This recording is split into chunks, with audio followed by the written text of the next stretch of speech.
शिवसेना पश्चिम महाराष्ट्र संपर्क प्रमुख आणि माजी आमदार दगडूदादा सकपाळ यांनी लालबागची शाखा ठाकरेंच्या शिवसेनेकडे सुपूर्द करण्याचा निर्णय घेतला। हिंदू हृदय सम्राट बाळासाहेब ठाकरेंनी या शाखेचं उद्घाटन केलं होतं। ही शाखा लालबाग मार्केटमध्ये दगडू सकपाळ यांच्या नावावर होती। आज त्यांनी शिवसेना भवन इथे जाऊन दगडू सकपाळ यांनी ही जागा ठाकरेंच्या शिवसेनेकडे सुपूर्द केली।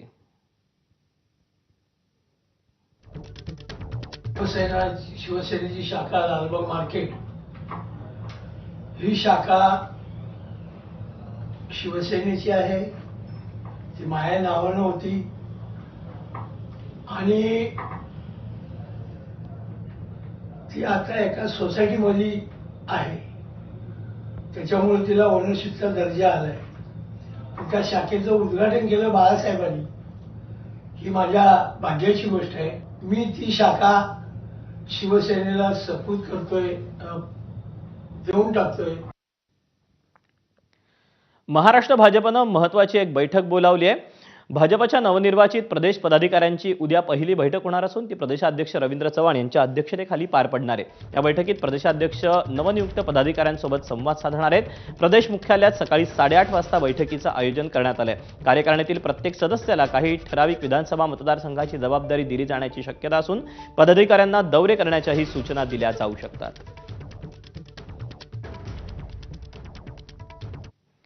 वळूया पुढच्या बातमीकडे। मुंबई अहमदाबाद राष्ट्रीय महामार्गावर शुक्रवारी रात्री भीषण अपघात घडून 3 तरुणांचा जागीच मृत्यू झाला। भरधाव वेगाने जाणाऱ्या मोटरसायकलनं पायी चालणाऱ्या तरुणाला मागून जोरदार धडक दिल्यानं विरारमध्ये राहणारा शाहरुख फुलजहा खान हा आपल्या सुझुकी मोटरसायकलवरून मित्र अर्जुन शेट्टी याच्यासह महामार्गाने जात होता। चिंचोटी गावाच्या हद्दीत साधना हॉटेल जवळ रस्त्यावरून पायी जाणाऱ्या कोल्हे येथील 19 वर्षीय ईश्वर साव याला मोटरसायकलनं मागून जोरदार धडक दिली। धडकेनंतर मोटरसायकल रस्त्यावरील लोखंडी बॅरिकेड्सवर आदळली आणि हा अपघात घडला। मुंबईमध्ये नॅशनल स्टुडंट फिल्म फेस्टिवलचं आयोजन करण्यात आलं। या फेस्टिवलमध्ये जगभरातील विद्यार्थ्यांनी तयार केलेल्या शॉर्ट फिल्म्सची स्पर्धा आणि प्रदर्शन आयोजित करण्यात आले। या फिल्म फेस्टिवलच्या माध्यमातून तरुण चित्रपट निर्मात्यांना आपली कला सादर करण्याची संधी मिळणार आहे। तसंच चित्रपट क्षेत्रात करिअर करू इच्छिणाऱ्या विद्यार्थ्यांसाठी हे फेस्टिवल महत्त्वाचं व्यासपीठ ठरणार आहे। मुंबई विद्यापीठाच्या कलिना कॅम्पसमध्ये याचं आयोजन करण्यात आलेलं आहे। He served as over 2,000 episodes of popular entertainment. He made his feature film debut as a screenplay writer with Baghi 2. Our next jury is Rahul Suhazi. Quickly, whatever experience I have and तेव्हा विद्यार्थ्यांच्या short फिल्मच्या साठी ही या स्पर्धेचं आयोजन करण्यात आलेलं आहे।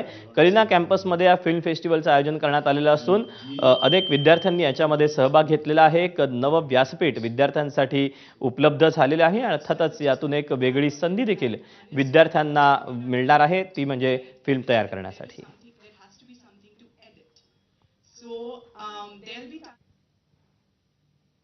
आणि बातम्यांसोबत बुलेटिन